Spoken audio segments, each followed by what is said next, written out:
I think like the first thing is, and it's probably the hardest thing of all, is to let go of the guilt, right? Let go of that guilt, let go of that shame. And instead of looking at it as failure, really looking at it as like data collection. Like we're now just collecting information and data on, is this still a goal that I even want to achieve? Like sometimes it's like, let's look at what it is you're trying to work towards, and is it still aligned with what you want, who you are? Get data on what didn't work out, like what happened, what got in my way from showing up, what were the obstacles, how can I plan better, how can I set my environment up better to make sure that I'm actually following through.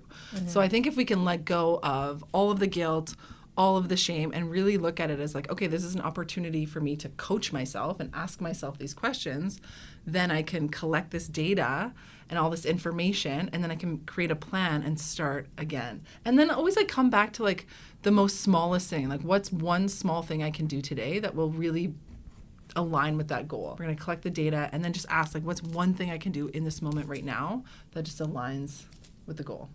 What I love about that is I think, we all talked in the beginning about how we had to build confidence. And I think when you think of it as data and figure out what got in the way, or even just come up with the lowest common denominator like you talked about, for me, it sounds like you're building confidence in yourself.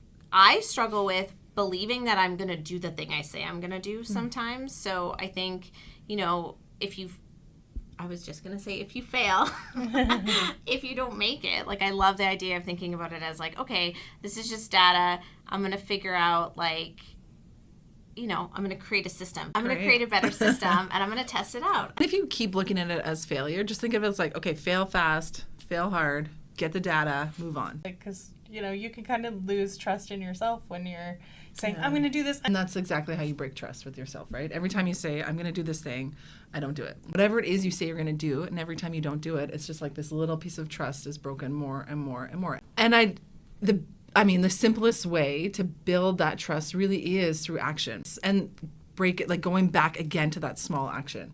What's one small thing I can commit to doing today? So maybe your goal is to move your body 30 minutes every day. Well, can I just do 5 minutes today? So whatever like the big thing is that you keep breaking with yourself, what's like, how do you make that really granular? Do that. And then slowly you start building that trust, right? That trust is going to build through the action that you're taking that's aligned with who you are, your values, what you say you're going to do.